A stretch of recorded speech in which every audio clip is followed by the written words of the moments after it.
YouTube. Eating breakfast. Just chatting. Done.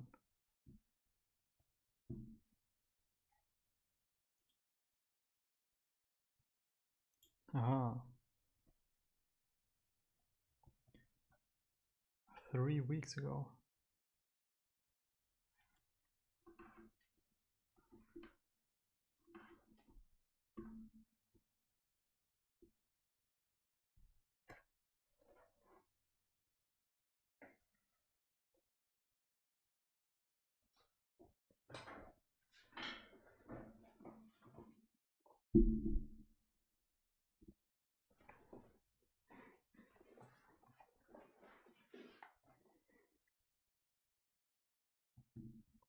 Okay, I want to watch this.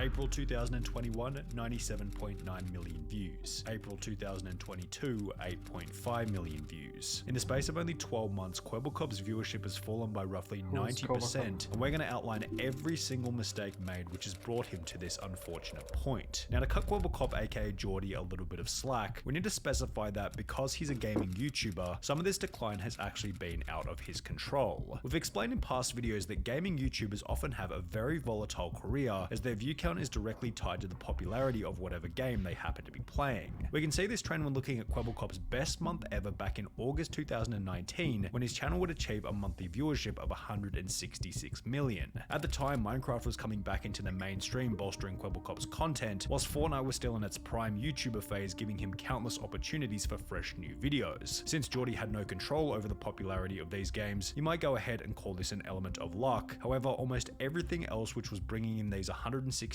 million views had been a result of Kwebbelkop's actions. For example, Geordie was a master at collaborating with other YouTubers. I'm a YouTuber. I want to know more YouTubers. I want to get to know all the YouTubers. I want my friends to be YouTubers or people that are doing similar stuff. This became most evident after forming a YouTube trio known as Robust, which included Kwebbelkop alongside two other familiar faces, Jelly and Slogoman. Kwebbelkop explained that his first viral video with over 14 million views was him, Jelly and Slogo simply messing around on GTA 5.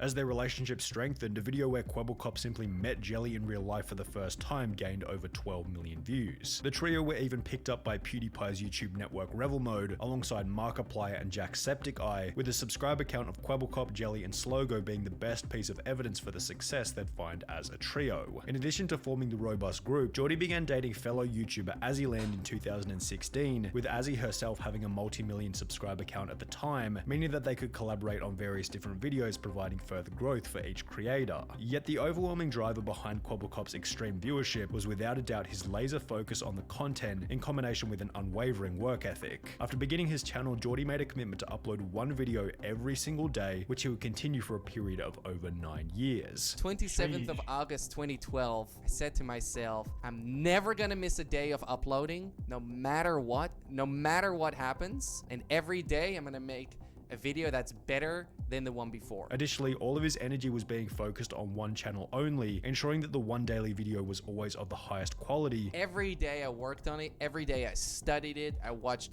tutorials, I read articles, I spoke to people, I practiced, and every day I made new videos. And within this daily upload, it was obvious that Kwebbelkop's goal was to ensure the most optimal experience for the audience. I was making videos that my audience loved watching, right? So I asked myself, what does my audience love the most? Each of those clips from Kwebbelkop's discussion on the Watch Time podcast also displayed just how switched on he was in terms of personal development and the correct attitude required in order to grow a successful YouTube channel. So if he had the correct attitude and mindset in order, why after 5 years of gaining an extremely consistent 100 million views per month did this number drop to between 5 and 15 million over the course of only a year? Well, in order to answer that question, let's begin by looking at a Twitter post made by Kwebbelkop in early 2020. Before things go any further, I want to address the rumors. After 3.5 years of being together, Azzy and I recently broke up. I have nothing but love and respect for this beautiful, smart, and caring woman. Please respect our privacy, thank you, which was accompanied by a video approximately 1 year later, conveniently just before his views began to decline, explaining the reason behind their breakup. Why did you guys break up? Well, as you guys might know, I'm from Amsterdam, the Netherlands, and Azzy is from Canada. And it was a long distance relationship. Once the honeymoon phase was over, we realized that we're two people from completely different places. However, it would still be a little far-fetched to blame Kwebbelkop's decline in viewership on nothing but this separation. Sure, he had one less person to collaborate and make videos with. However, if we take the date of Geordie's separation announcement, March 2020, and placed alongside his view count at the time, he actually went up in views after breaking up with Azzyland. Of course, there were other factors at play during this time, such as people being at home and therefore watching more YouTube due to the pandemic. Yet, as an overall, the data doesn't really suggest that this breakup had much of an impact on his eventual decline in views. However, it wasn't only Azzyland that Kwebbelkop would stop making videos with. After 5 years of filming together, the robust trio being Kwebbelkop, Jelly, and Slogo would also slowly disintegrate. Instead of playing with Geordie, who was busy making various reaction videos, Jelly and Slogo replaced him with a different YouTuber by the name of Crainer, which was noticed by fans on Reddit. The last thing I remember was that Kwebbelkop was playing Minecraft with Jelly and Slogo Man in Robust Town. Now everything has changed. Jelly and Slogo Man replaced Kwebbelkop with Crainer in a new Minecraft server. Kwebbelkop made his own solo play, and right at this moment he's only doing reaction videos. What is going on? Anyone got the explanation for it? Why is he now not playing with his friends anymore? Why isn't he playing games anymore? Is he going to maintain it like this, or will he come back to his own self again? First he took down the vlogs, but then he stopped playing with friends. As this became an increasingly common discussion in Geordie's comments section, he'd upload a video titled Why I Left Jelly and Slogo, explaining that as a result of making video after video with the group, each of which following a similar narrative, Kwebbelkop felt as though he wasn't growing due to a lack of creativity. I saw that my creativity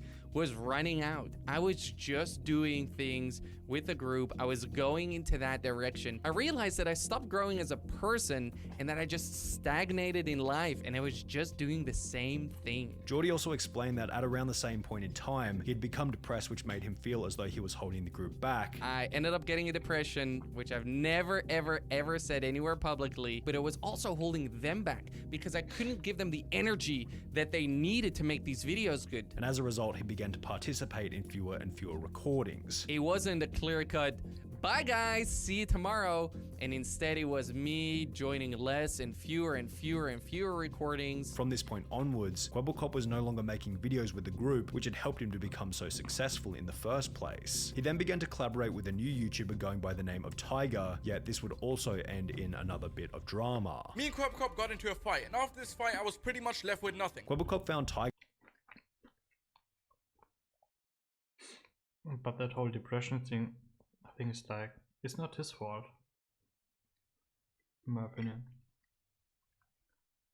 I don't know, so far he didn't do anything wrong. when he was still a small YouTuber, and while the details aren't public, it seemed as though Kwebbelkop offered guidance and growth to Tiger in exchange for part or full ownership of the channel. I'm like, this guy could be a really big YouTuber if I would coach him a little bit. He has so much talent. Now this went exactly as planned in the beginning. They started playing together and pretty quickly Tiger's viewership skyrocketed from 2 million views per month to 20 million views per month. However, at around the same point in time, Tiger randomly stopped uploading altogether. 2 months later, Tiger would upload a video on a different channel titled Why I Left Kwebbelkop and Tiger, explaining that he couldn't talk about what had happened with the channel. And I'm not gonna get too much into who was in the right or who was in the wrong, because I can't. But he was no longer friends with Kwebbelkop. Everyone is asking the same thing. Why are you not uploading to Tiger, and what happened between you and Kwebbelkop? Well guys, it essentially boils down to one thing, and that is that me and Kwebbelkop are actually no longer friends. I feel hurt, I feel disappointed, I feel betrayed, and most of all, I feel forgotten. What would become obvious later was that somehow Kwebbelkop had claimed ownership over Tiger's channel, as he would upload a video where he had cloned Tiger's voice and attached it to an AI, which would provoke another response from Tiger, who was once again insulted by Geordie's actions. He made this cartoon character, loaned my voice, and put it on the Tiger channel. Listen, Geordie, this cartoon version of you might be your best friend, but I'm not your best friend, okay? I'm not even your friend. And after Tiger called him out, Kwebbelkop seemed to panic as he would delete every video featuring the AI Tiger clone. The two would make up on Twitter, with Geordie stating, "Life is too short to have enemies," yet shortly thereafter, Kwebbelkop would end their exchange by blocking Tiger on Twitter. But then for some reason, my man decided to block me. But you know what, man? I don't care. What's most interesting about this whole interaction is that it correlates perfectly with the point at which Kwebbelkop's views began to decline rapidly. However, the reason for the impending decline wasn't the drama itself, but rather one discovery made by Geordie throughout the conflict with Tiger, being that he could make an AI character to act as a real person. One of the biggest lessons I've learned in business is that pretty much everything you dream is possible. Cloning yourself, too easy. 4 years ago, I was in the middle of a burnout, made 3 videos per day and streamed 2 to 3 hours per day. I wished I could clone myself, so I did. What Kwebbelkop is referring to in this Twitter thread is a channel he launched 1 month after the drama with Tiger, which posts gaming videos and uses an AI character as the main personality within the videos. Now, there's nothing wrong with AI anyone character. beginning a second channel, but when looking at the numbers, it's obvious that this new AI channel going by the name of Blue was seriously fragmenting Geordie's attention on the main channel. It was launched in May 2021 and began to do 4 million views per month instantly, yet if we look at the Kwebbelkop channel, May 2021 was also the point at which his viewership declined from an average of 100 million views per month to 60 million views per month. Kwebbelkop began to celebrate the strides that his AI channel was doing, yet he also seemed completely oblivious to the massive decline that was happening on his main channel. His average monthly viewership was down by 40 million on Kwebbelkop while he was celebrating 4 million views a month on Blue. It was the very definition of the man who chases 2 rabbits catches neither, and this decline on the main channel brought about further changes which would ultimately make things even worse. Kwebbelkop would upload a video titled My Most Important Video with I Quit in the thumbnail, explaining that he was no longer enjoying YouTube. I'm having a hard time being creative. I'm having a hard time having fun in my job. I'm having a hard time sleep. I'm always worrying about YouTube, always thinking about YouTube. I'm not enjoying it as much as I was before. Before going on to state that after 10 years he was discontinuing the daily uploads. That's why after 10 years of making daily videos, I quit. I quit making daily videos. Kwebbelkop would finish the video by stating that starting from today, he planned on making top quality content that the audience wanted to see. Starting today, from now on, you can expect my next video to be top notch, to be really flipping good, to be exactly what you want to see. Yet the first 3 videos posted in the days that followed were him bragging about his $10,000 dog, then him bragging about his custom orange G-Wagon, then him bragging about his $7.5 million penthouse apartment. Welcome to my $7.5 million penthouse tour. Let's see if this video can hit 100,000 likes. And it's just like, why would you post this, dude? Not only have you stated in the past that you apparently don't do YouTube for the money, I don't care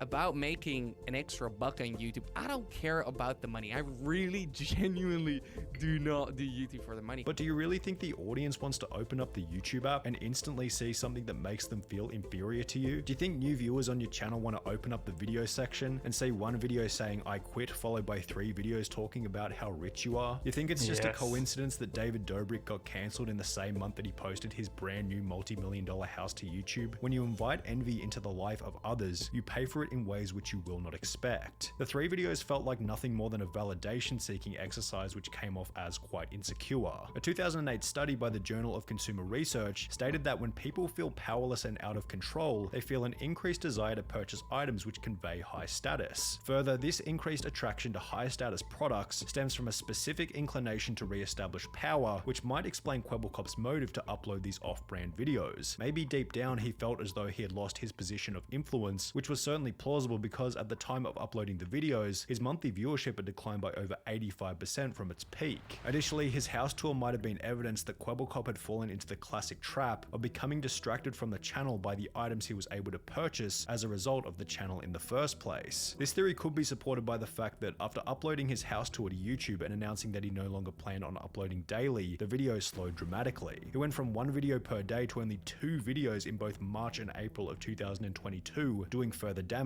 to the channel's view count. Now, we can't neglect the fact that his Blue channel has actually gained a bit of traction over the last couple of months, gaining between 10 and 25 million views per month. However, when combining the views of both Blue and Kwebbelkop together, even on the best months he doesn't crack 40 million views, which is still less than half of what he was able to achieve while simply focusing on one channel. In a recent video titled My $100 Million GTA 5 Business in Real Life, which sports a similar kind of vibe to the apartment tour, Kwebbelkop talks about how he's also launched an NFT business and is working on a video game, potentially fracturing his focus from YouTube even further. As mentioned earlier, Kwebbelkop is extremely switched on in terms of how to build and run a successful YouTube channel, although as a whole there are two obvious problems that need to be solved. The first problem, which thankfully is relatively easy to fix, is one relating to ego. Geordie, I know how much we as males love to brag. It's written in our DNA to talk endlessly about how good we are, but you have to resist the urge to do so. Proclaiming your high status by posting videos of your G-Wagon and multi-million-dollar home ironically does the opposite of what you want it to, as your audience doesn't want to follow someone that needs to be validated in any way, shape, or form. The second problem is a little harder to solve as it requires either more sacrifice or time, and I could be wrong altogether with this second problem because I'm not sure what kind of numbers your other businesses are doing, but your focus is clearly fragmented, or maybe you have too many things to focus on. You claim to have between 50 and 100 employees. I'm running a business with I don't know how many employees. Anywhere from 50 to 100 employees work here. Yet your views are significantly below where they were during any other year since 2016. The potential inefficiency of this was also noticed by some of the sidemen. So Kwebbelkop has basically tweeted out saying that he spends on average 14 days and 14 editors to make one video. Instantly, I'm thinking your team or your process is incredibly inefficient. And while the one step back for two steps forward mentality is a great thing to have, something feels off with the numbers. Maybe you're just bragging about employing way more people than you actually do, and if this is the case, it's just another piece of evidence for the previous point. Quit with the bragging. It's not necessary and adds no value to anything at any point in time. When you appeared on the Watch Time podcast with Muselk, one very mature thing that you said was that you appreciate when your YouTuber friends call you out on things. So while I was probably a little bit harsh in this video, hopefully it can provide some genuine tough love feedback about where you can improve going into the future. Damn. You didn't seem that much of a bad guy though.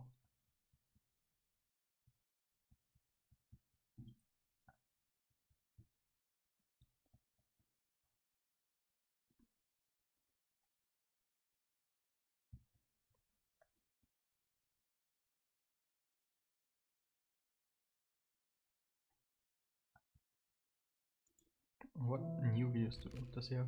Hello, welcome to my Minecraft Alpha tutorial. How to survive the first night. This short tutorial is going to show you how to make a diamond pickaxe from scratch. And today, I'm going to be showing you how to make a mob spawner. Today, I am going to show you how to make your very own dirt house.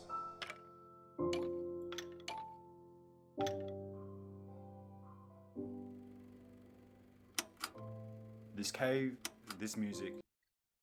The back and forth between Gordon Ramsay and the vegan teacher was one of the funniest beefs in internet history, and it all began on the 20th of January 2021. Firstly, we need to set the stage for the two contenders within this conflict. In the red corner there was Gordon Ramsay, who not only holds the title of the world's most famous chef, but also ranks in third place amongst the world's richest chefs with a net worth of $220 million. His restaurants boast a total of 16 Michelin stars, and are so iconic that in 2006 the Queen of England awarded Gordon Ramsay the highest excellence order of the British Empire for the positive impact he had made on the country's hospitality industry. His blunt, confrontational branding is incredibly distinguished and recognizable, yet Gordon also has the ability to keep the content lighthearted and comedic whenever necessary, which works excellently on his TikTok page with over 33 million followers. The TikTok page rarely promotes anything serious, with his videos usually doing nothing more than laughing at the cooking done by other TikTokers. What are you doing, flouring a filet mignon on your donut? Oh no, you're not covering a filet mignon with fruity pebbles. No, That's right. no,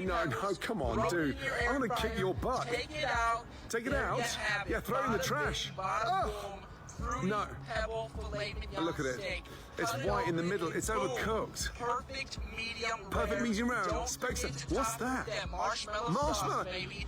Delicious. As a whole, Gordon Ramsay is up there amongst the most respected celebrities of all time, whilst our other contender in the blue corner, that vegan teacher, is down there amongst the least respected celebrities of all time. She started her social media journey back in early 2020, and as mentioned in the previous video discussing Mr. Beast, her goal is to mischaracterize the most beloved influencers by framing them in any way possible as terrible anti-vegans who are trying to destroy the world by eating meat. You're just so happy that Mr. Beast bought a a whole store full of food and donated it to the poor, right? What did that include? Innocent chickens who were murdered. The whole thing is wrong. Nothing that he did in that equation was good. Her achievements include being banned from TikTok numerous times, having an average channel dislike ratio of well over 50%, as well as owning the largest vegan documentary DVD collection in the Northern Hemisphere. Almost all of her growth has come from commentary channels talking about how terrible her takes are on topics relating to food. Vegan teacher, I think you have this problem of just not really realizing that nobody is going to ever really care about your message that you're trying to deliver. And from the get-go, it's obvious that the vegan teacher had absolutely no authority in comparison to Gordon Ramsay. However, with Gordon being one of the most distinguished chefs in the entire world and the vegan teacher always looking for someone to call out, she began the conflict on TikTok with a video explaining to Gordon Ramsay that animals weren't food from her perspective. So Gordon, one of the problems that I noticed that you have is you don't seem to understand the difference between food and animals. Food is something that you get out of the ground or you take it from a tree, and it's something that's very healthy for us to eat. Animals are alive. Chickens and cows, sheep, these things are not actually foods. Now, to give the vegan teacher credit where credit is due, her argument here wasn't all that terrible. She presented it in a persuasive, logical, non-forceful way, using points that could be understood by anybody. The idea that if there's food on the trees and in the ground, then maybe it's best not to eat animals is a pretty appealing idea when you take it as a basic surface level argument. However, from this point onwards, it will become apparent that this was pretty much the only appealing logical argument she'd make, as her disdain for Gordon Ramsay seemed to grow and her attacks became increasingly dumber and dumber. This can be observed in the next video she'd upload on him, being a 27-minute long video which began by describing Gordon Ramsay as the following. Today we're going to talk about the devil. The devil's name is Gordon Ramsay. A devil is defined as a creature that does nothing but harm in the world. The vegan teacher's justification for Gordon Ramsay being the devil was that he was paying to make himself look good on camera. When you have a lot of money, you can pay people to film you in whatever light that you want and make your life seem like one giant trip to Disneyland. Yet apparently Gordon wasn't only the devil, but was also a psychopath, as he was not able to empathize with the meat he was cooking. He's a kind of psychopath who really cannot see into the eyes of an animal and see them as sentient beings. Maybe he truly is disconnected. The stupidity of the video was instantly reflected in the comments, with the top 3 being Stan Gordon Ramsay, the king, the legend, the god. Gordon, don't listen to her. I love Gordon Ramsay's savage remarks and his food, as well as Gordon Ramsay is the best person ever since Jesus Christ himself. However, despite the backlash and support for Gordon, under the assumption that he would never respond, the vegan teacher doubled down on the criticism by uploading another video stating that Gordon Ramsay was a terrible father because he did the TikTok egg challenge with his daughter. Why is Gordon Ramsay such a terrible father? Why does he teach his children speciesism, which is the purest form of racism? Which was accompanied by a Gordon Ramsay diss track titled "Why Are You a Vegan-Phobic Animal Bully?" However, while this diss track failed to grab the celebrity chef's attention, it would be with one song on TikTok shortly thereafter that the vegan teacher would finally be noticed by Gordon Ramsay. Eating animals is wrong, Gordon Ramsay. Hurting animals is wrong, Gordon Ramsay. Share this song, and if you call me a donut, that's fine. Vegan donut. The video captioned, "Beef burgers were consumed while making this TikTok," showed Gordon Ramsay eating lettuce as if he was trying to appease the vegan teacher before spitting it out, calling her a vegan donut, and taking a bite out of a juicy beef burger. As the comments began to roll in, it was obvious that people loved Gordon's hilarious response. "My respect for Gordon Ramsay. Nice to meet you, you vegan donut. We've been waiting for this," whilst countless news articles were written about the event in favor of Gordon. The video response would go on to gain over 60 million views, which was more than the vegan teacher's total YouTube viewership combined. However, this was still only the beginning of the conflict. One thing that you have to respect the vegan teacher for is that her tolerance to criticism is on a whole different level. Most creators pretend that they don't care about criticism, but the vegan teacher seems to be one of the very few who legitimately couldn't care less about what people have to say about her. Despite being roasted by the entire world for a song about Gordon Ramsay, she'd brush it off as if it were nothing and upload another song as a response, in which she'd claim that Gordon Ramsay's TikTok was laughing at the trillions that had died, and that he was bullying the most innocent of animals just for fame. In addition to this, the vegan teacher would criticize Gordon's level of maturity. His response was to eat an animal in front of me. Does that sound like the response of somebody who's in their 50s, a mature person? Before going on to compare his TikTok response as similar to World War II. Think back to World War II and what happened there. This man thinks it's okay for that to continue to sentient beings. Which was concluded by the vegan teacher uploading another video in which he'd have a mental breakdown over the response. months. And you just said it was okay to keep doing it! Into the shopping carts, like, all of this. Oh, it's just terrible. The vegan teacher snapping back at Gordon Ramsay gave enough substance for the commentary community to make their own videos on the drama, with uploads from Pancho, Jaden, and Bray all gaining pretty substantial view counts. The amount of exposure the beef was providing to Gordon Ramsay was observed in a forum post reading, "I think it's clever marketing. He made the obvious choice, siding against her. Short, easy to make a video employing a famous catchphrase of his, guaranteed to blow up and receive massive support. Now all of us, including me, are talking about the guy mostly in a positive light. He's built on his reputation of being rude, funny, honest, and relevant without generating too much personal controversy. He handled the matter incredibly well." While Gordon Ramsay was without a doubt the clear favorite within the conflict, it's not like the vegan teacher wasn't getting any benefit from it. In the month that Gordon responded via TikTok, the vegan teacher's YouTube viewership would increase from less than 200,000 views per month to well over 2.5 million views per month. And with the vegan teacher observing how much traffic this first response provided, she began to fish for another by uploading more videos critical of Gordon Ramsay. She'd claim that Gordon Ramsay should be in jail while sporting some fresh new "Gordon Ramsay is an animal abuser" merch, which was followed by another video in which the vegan teacher would try and make Gordon lose one of his sponsors. Hello, Silk Milk. Apparently you're paying money to Gordon Ramsay to promote your product? How crazy is that?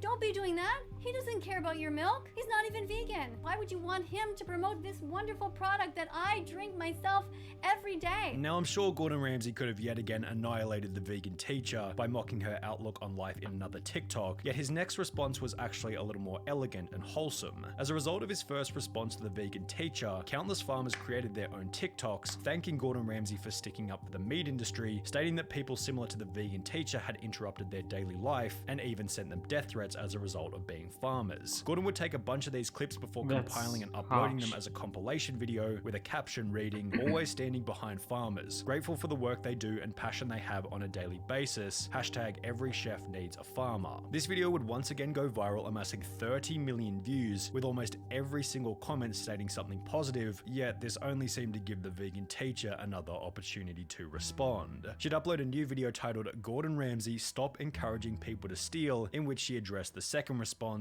In this video that 19.5 million people saw, these are some farmers who are saying thank you to Gordon Ramsay. The gentleman at the beginning, he is saying thank you to Gordon Ramsay because he's saying, you know, we really appreciate that you are giving us the green light to keep hurting these innocent cows. Before stating that she had started to address each of the farmers individually. I took 2 of these farmers and I made videos dedicated towards them. I didn't have time yet to do all of them. At this point, Gordon Ramsay likely realized that giving the vegan teacher any extra attention was a lost cause, as there would be no more responses from his end. Yet, the damage had already been done. It was stated by the vegan teacher in a YouTube video that her only goal was to get the world's attention. On TikTok, I do whatever I can to get the world's attention. You gotta do a song and a dance and be crazy and do whatever it takes to get people's attention.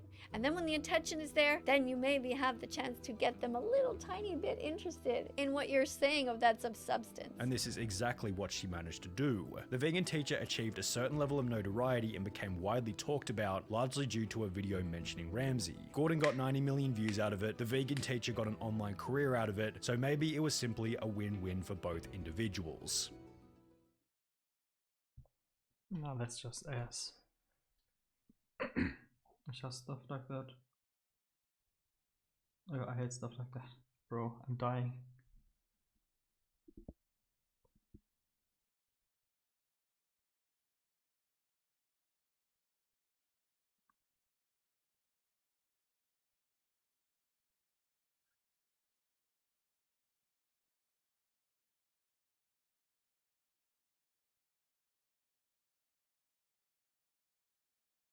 What's this?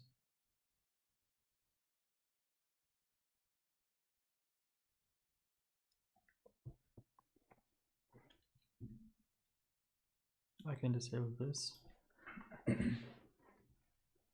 Let me quickly check Discord.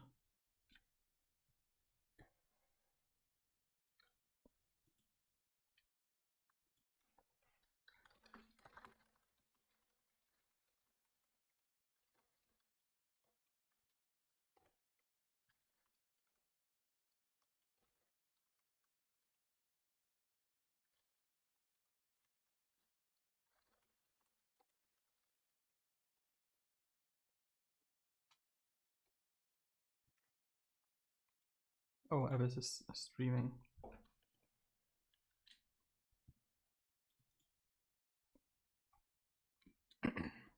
How much longer do I have? An hour and 20. Well.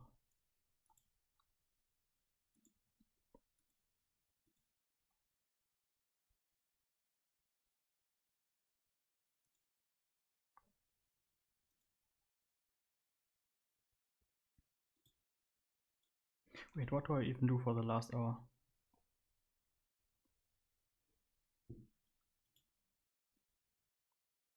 Do I continue playing or do I just watch videos? I think I might just watch videos.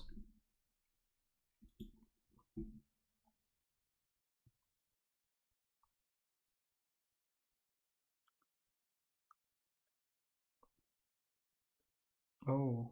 Okay, I want to From people being angry at Chris for dressing up as a helicopter, to the vegan teacher claiming that MrBeast was promoting violence by not having pineapple on his largest slice of pizza, these are the absolute dumbest attempts to cancel MrBeast, and it all begins with an image of a helicopter from back in 2014. Remember when people were going around making the joke that they identify as an Apache attack helicopter? It was a meme that began back in 2014 when a user on Reddit posted a deliberately ridiculous paragraph reading, "I sexually identify as an attack helicopter. People say to me that a person being a helicopter is impossible, but I don't care. I'm beautiful. I'm having a plastic surgeon install rotary blades, 30mm cannons, and AMG 114 Hellfire missiles on my body. If you can't accept me, you're a heliphobe and need to check your vehicle privilege. Thank you for being so understanding." Well, MrBeast and Chris incorporated this copy pasta word for word in a 2016 video. People say to me that a person being a helicopter is impossible. I'm having a plastic surgeon install rotary blades. It's time to live my dream. She's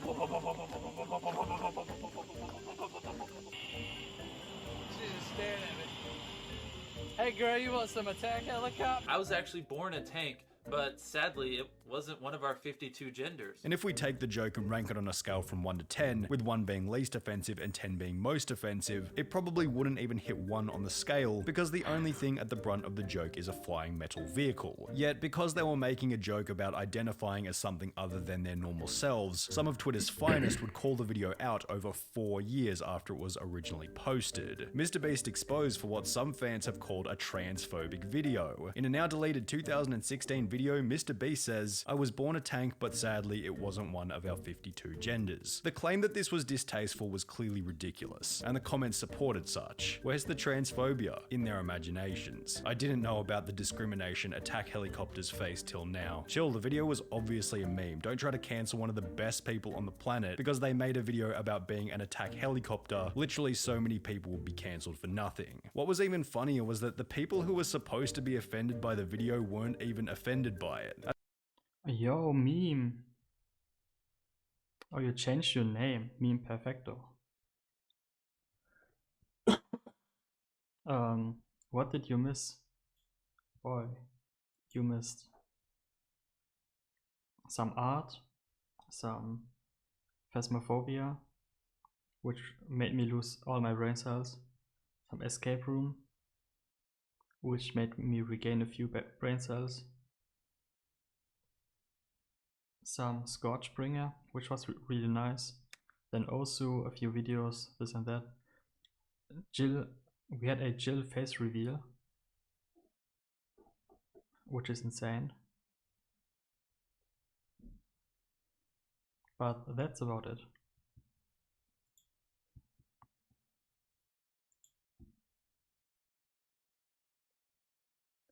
And now I'm just chilling. Been chilling. As a trans person, I found this so funny at the time, and I still do. It's honestly so sad people get mad over stuff like this. It's obviously a joke. LMAO, my transgender sibling was... I was tired around like 7 PM to 9 PM, but now I'm fine. But my PC is tired. My PC is dying. It's in shambles. was laughing so hard at this. After reading the comments, I was glad to discover that I'm not the only trans person who thought his joke was funny. Yet these comments didn't stop the original person who was trying to cancel MrBeast, who would continue with this excellent piece of investigative journalism by DMing MrBeast and Chris before stating, "Hi MrBeast, hope you're doing well. I was recently sent a video where you and your friend Chris Tyson make some seemingly transphobic remarks. Chris says he identifies as a helicopter. You make some remarks about gender. It's a video from 2016. Can you comment?" The whole thing was best summarized by the commentary channel Memify. Genuine question.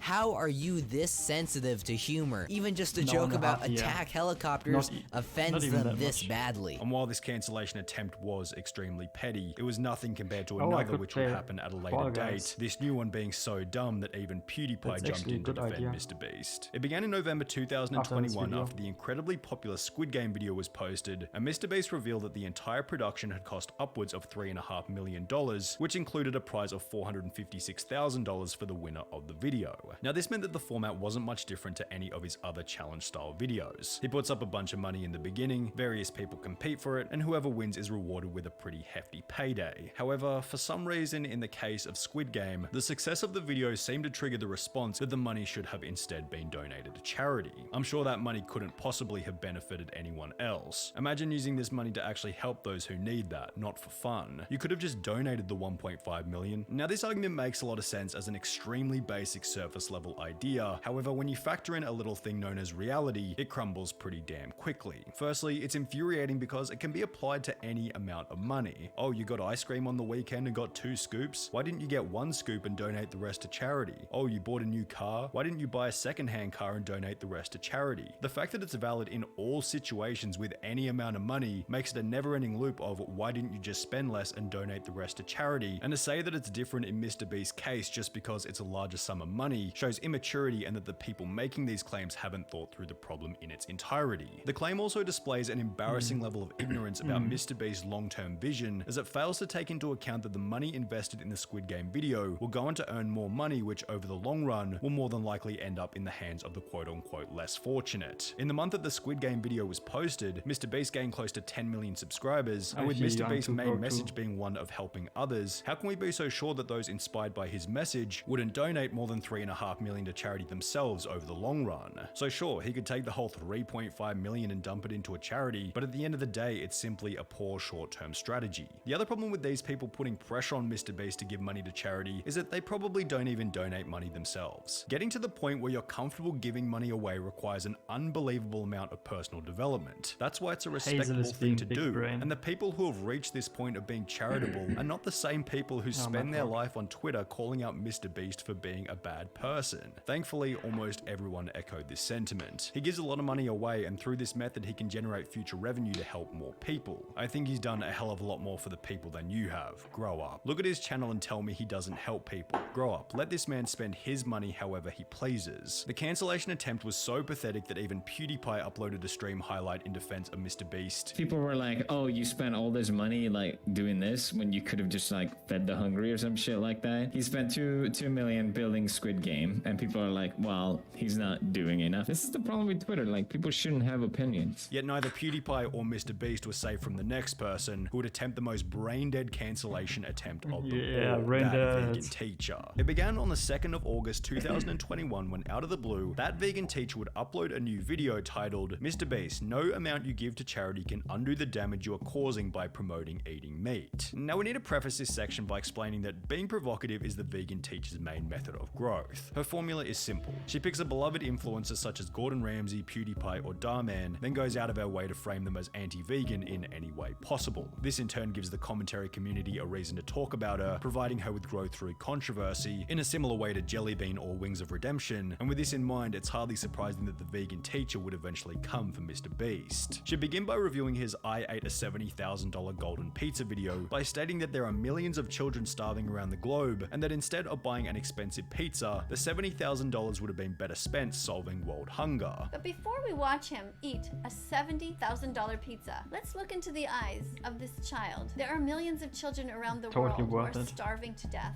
$70,000 could buy a lot of food. Only this started the vegan teacher's argument on poor footing, as it failed to include the fact that 5 months prior, MrBeast had begun Beast Philanthropy, with the first 4 out of 5 videos on the channel doing exactly what the vegan teacher was complaining about, feeding people without access to food. Do more research, he has donated millions to the hungry and the homeless. He's also one of the biggest philanthropists on here. Vegan teacher, those 70,000 could have gone towards feeding starving children. Also her, he bought everything in a store and donated it to charity or whatever, but that doesn't matter. He literally has a food bank to give food to families that can't afford it. Meanwhile, the vegan teacher was doing absolutely nothing to help solve world hunger herself. When you search up that vegan teacher charity, unsurprisingly nothing comes up, with her only attempt at feeding the hungry being her complaining about others not feeding the hungry. Upon visiting her Patreon, it states, "Each donation, big or small, helps to sustain me so I can devote more time and resources to helping save the animals by educating others about not eating, wearing, or using them," which roughly translates to something like, "The money will go directly into my bank account, and I'll continue to make videos framing decent people as evil anti-vegans," which is what she would do to MrBeast as her first video continued to roll. The vegan teacher's next criticism was that MrBeast didn't specify whether or not each item of food was vegan. $5,000 taco. Are they vegan tacos made with beans and vegan cheese? This is $1 pizza. Is that vegan cheese? I'd also get naked right now. Is that a vegan hot dog? Yet when you think about it for a couple of minutes, this would actually be an incredibly dumb thing for MrBeast to do, as it would set an impossibly high standard for future videos. For example, if MrBeast attempted to appeal to the vegans once by stating that he was eating vegan food, he'd run the risk of backlash in future videos, as the audience could now use leverage against him by stating, "Oh, you were eating vegan food before, why didn't you continue doing so?" ironically making the consumption of meat less controversial. Additionally, while vegans have a reputation for being quite vocal, according to the data, only 2% of the US population is vegetarian, and out of that, only 0.5% of the population is vegan, and therefore making content to appeal to vegans would be a poor strategy, when MrBeast has stated on numerous occasions that his goal is to simply reach the widest audience possible. The vegan teacher would then go on to state that MrBeast's video of him eating different foods worth different amounts of money was promoting violence and destroying the environment. MrBeast, unfortunately, I have given you so many X's here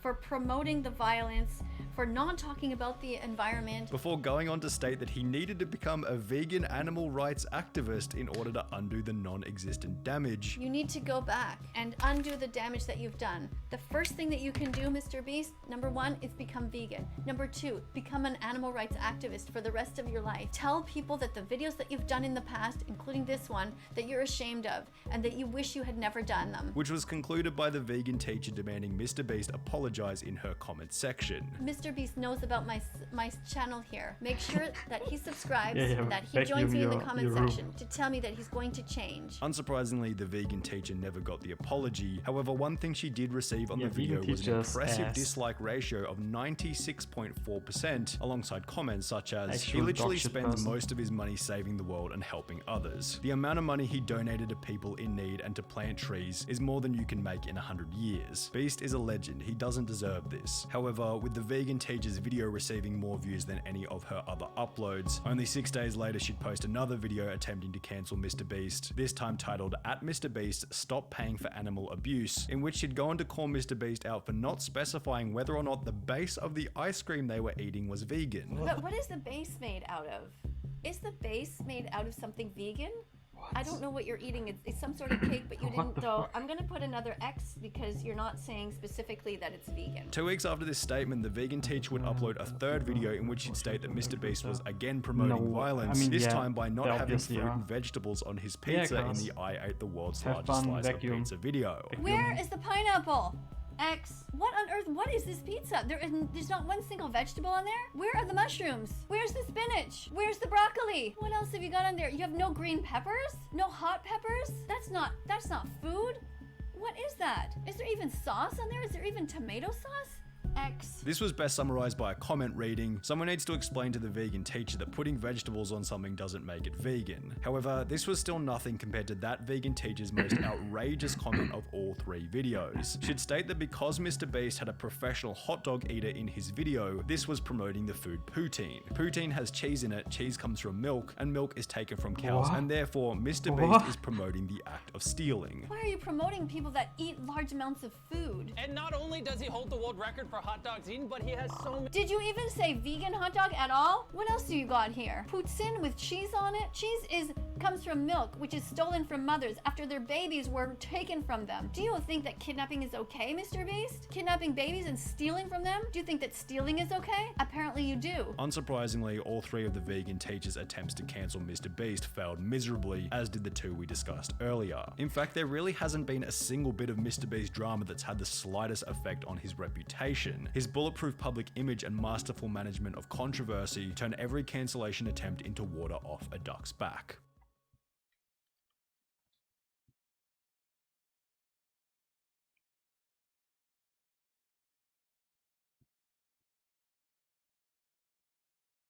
She knows how milk works, yeah. At least kind of.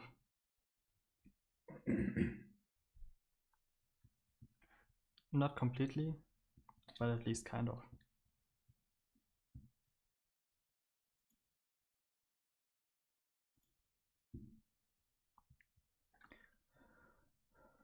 Let me open Epic Games. We still have 1 hour. Yes.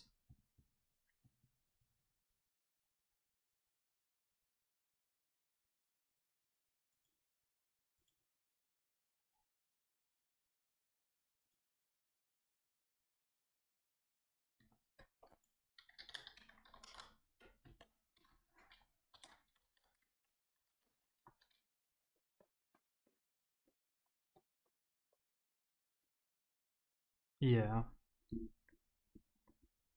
Yeah. She's like the worst type of person. It's super annoying.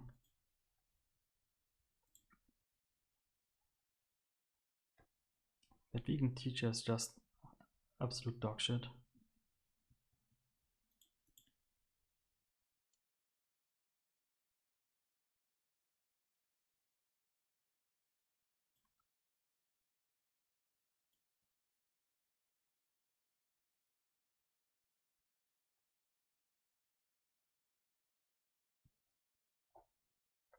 Okay, Epic Games finally opened after 5 million years.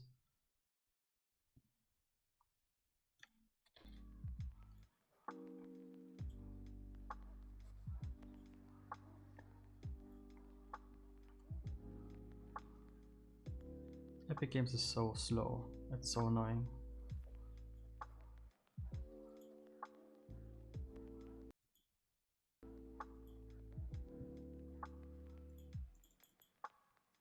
Why can I not? Okay. Move. Check out.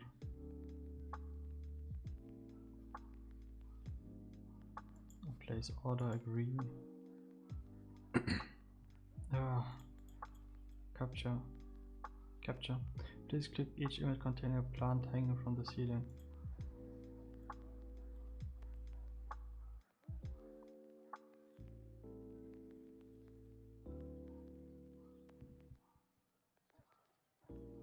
Thank you, okay.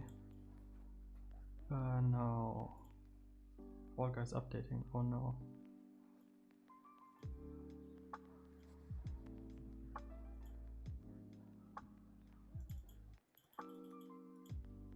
Library.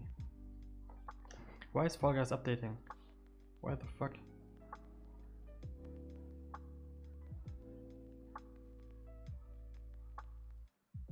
%. Damn.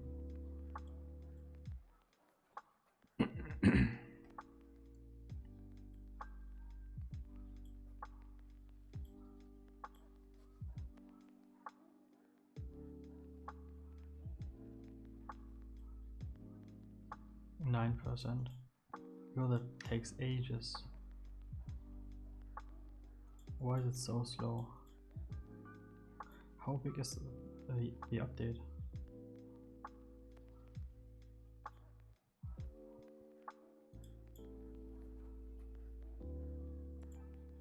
Okay, you can't see anything on Epic Games. Should I wait for this? It will take so long.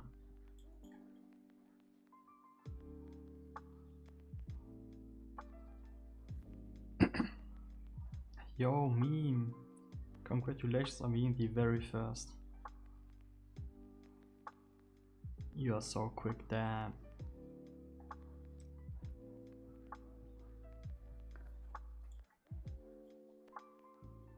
At least 50 times faster than Fall Guys update.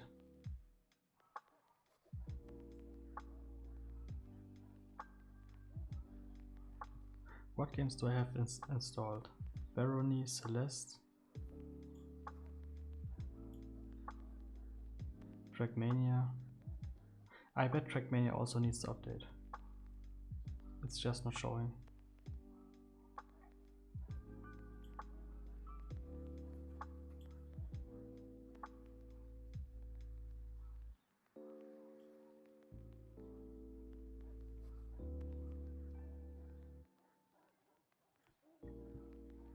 Yeah, I feel like that too. Fall Guys just, it won't finish updating.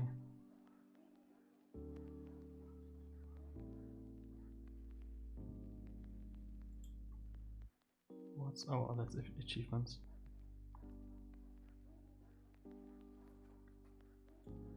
Why can I not see how far it is? 16%. I'll do something else meanwhile. Let's just watch another video.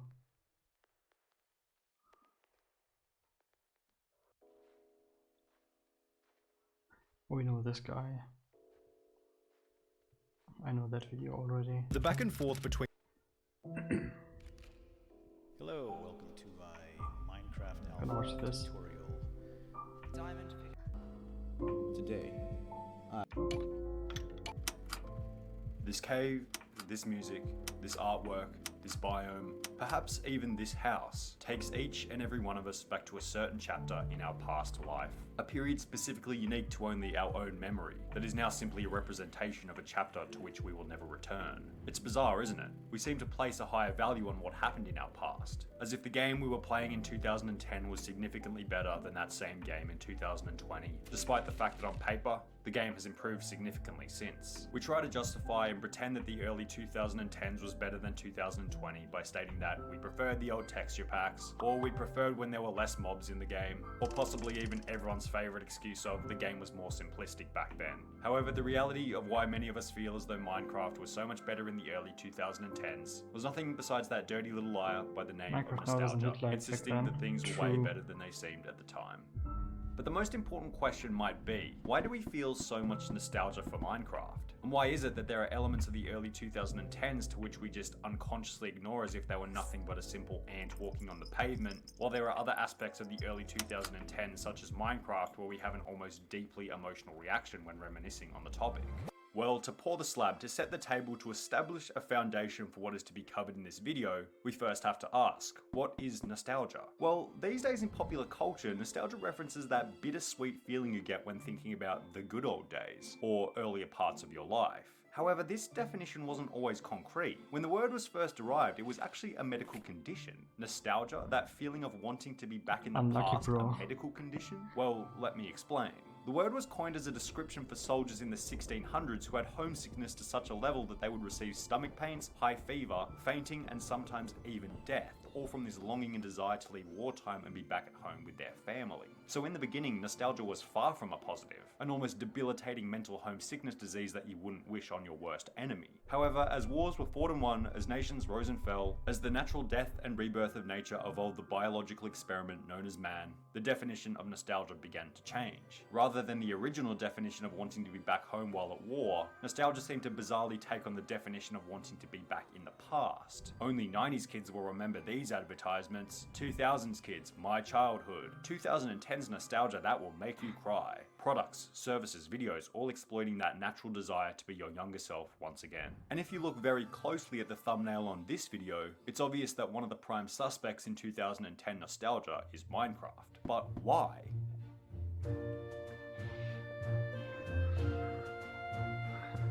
Well, to Yo, begin exploring, we might first ask, playclaw.com. what circumstances do we normally feel nostalgic for? Well, as a baseline, I think it's safe to say that we don't normally feel nostalgic for events that we remember to be unpleasant. A hospital trip in your childhood, hurting yourself after falling off a bike, accidentally walking into the girls' toilets during your formidable school years. These don't seem to be events that we wish to reminisce on. No, it seems to be the opposite of this. We feel nostalgic for events that were overwhelmingly pleasant. Events that in retrospect appeared to be when our monkey mind wasn't chattering. Events where we didn't have a care in the world. What is this feeling if not how we felt while playing Minecraft? The game seems to be almost built around the elements that are retrospectively so nostalgic. Peacefulness, simplicity, and perhaps a lack of competition. Minecraft has been built in a way where you never really have to come face to face with stressful moments or harsh levels of competition. Now obviously this isn't entirely true. Your first trip to the nether, digging straight down with no knowledge of what might be beneath, or those few seconds after falling in lava that could be more stressful than someone typing www.p in your personal computer's address bar. However, for the most part we seem to have a bias towards remembering the non-stressful events. Trawling through a cave on peaceful mode looking for diamonds, trying to recreate that house that you saw your favorite YouTuber build, linking up with your school friends online after creating your first server. The low stress, low competition, simplistic moments seem to be the ones that we remember most vividly. And it seems as though this is kind of how the developers designed the game to some extent, especially when it comes to the graphic design and textures of the game. The game is a poster child for simplicity all the way down to the way the blocks were created. The low graphics and block-like textures give off the vibe of retro simplicity, and that retro simplicity is a prime suspect for the nostalgia that the game produces. It's like a modern day Frogger or Pac-Man for the 2010s, two games that these days are almost solely remembered and played for the nostalgia factor. The game was and is literally notorious for how bad the graphics were. I'm sure many of you guys remember in the early 2010s how Minecraft would always spawn an argument along the lines of, just because a game has bad graphics doesn't mean it's a bad game. However, without us realizing over time, these bad and simplistic graphics were just another element that added to the nostalgia significantly. But it wasn't only the simplicity in graphics that made the game nostalgic. Saying that bad graphics equals nostalgia is a pretty weak argument. No, as if Minecraft's nostalgia is comparable to a work of art created by Da Vinci himself, there are multiple layers to analyze. Emotion, the next key player in Minecraft's nostalgia. You know, it's not just numbers, they describe the emotion and how hooked they are, and I was playing all night again, I can't go to work, or gotta call in sick. The gameplay style, focusing on the emotion and creativity rather than the competition. Genius, because there's not many games that focus on emotion rather than competition. Every game these days, Fortnite, Call of Duty, League of Legends, Cars all can focus finally on do becoming push-ups. better and beating other players within the game. And while each of these games certainly has their own... Okay, I'll have to pause.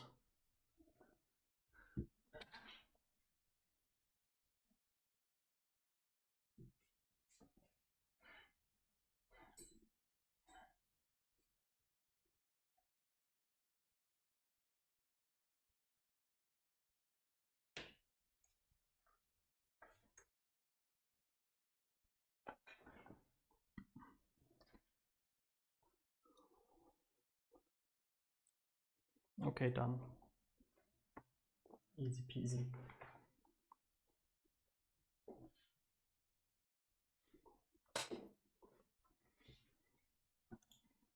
own elements of nostalgia, they don't seem to have that compelling emotional nostalgia that you get I when like you how think you about keep the early days of matching them. Minecraft.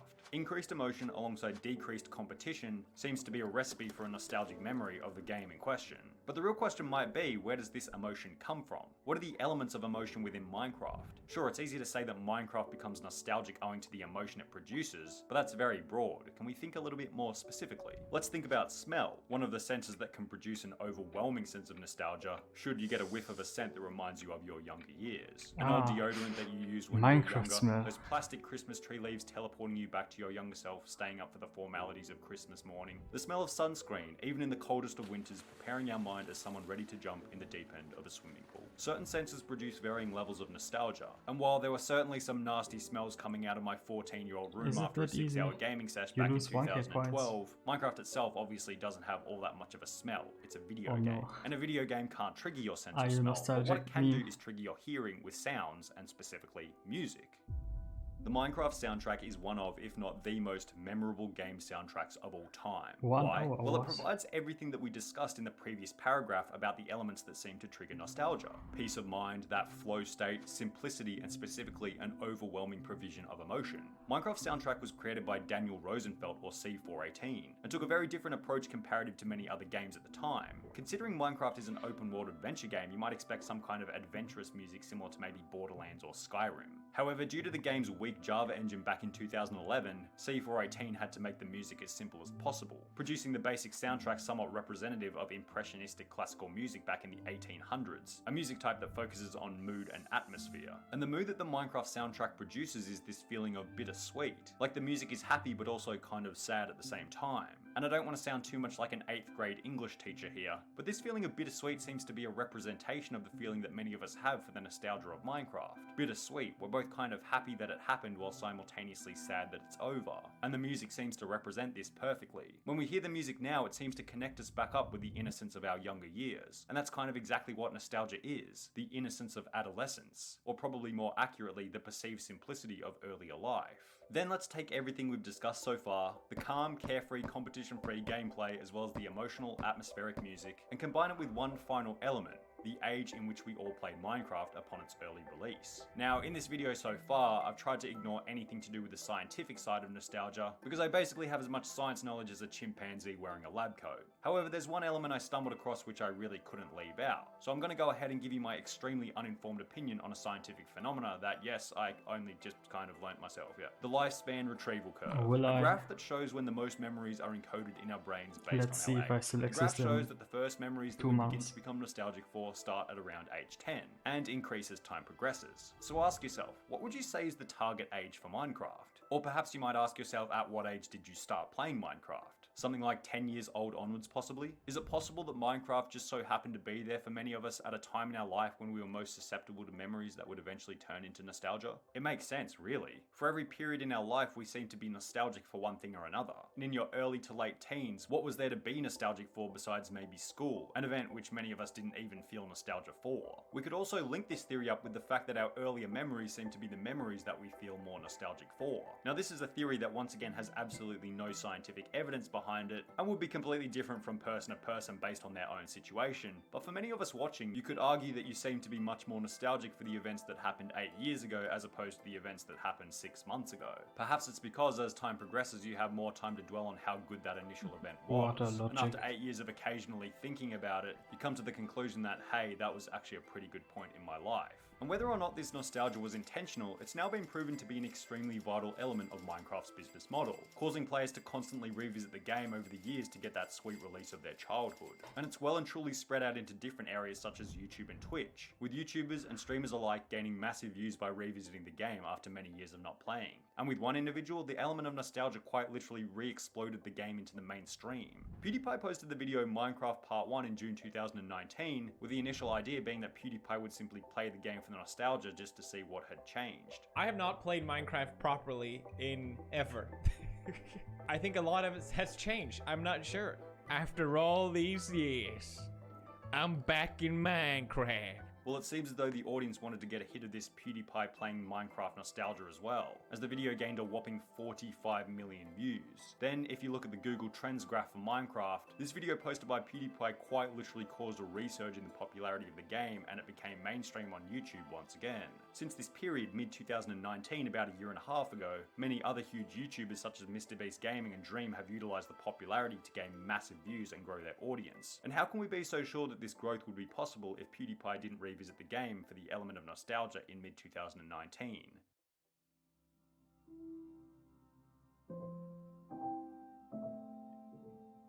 So, to put this baby to rest, let's answer the final question. Why is Minecraft so nostalgic? I think it's safe to say that it's basically the multiple elements of emotion and Fall Guys simplicity is that still not produce a updating. peaceful state of mind which slowly transition into Only nostalgic memories 30%. over time. You could probably also 40%. argue that it has something to do with the age in which these memories form, with many of us experiencing the bulk of the Minecraft nostalgia from our early to late teens. And this conversation about age is an interesting one, because the resurgence of Minecraft in the mainstream has made it so the younger generation may very very well have another wave of nostalgia for the Minecraft of today in 7 to 10 years. And who knows, maybe the generation after that will have yet another wave, continuing indefinitely until we're telling stories in the year 2080 of the great game we all knew and loved in the 2010s, Minecraft Alpha.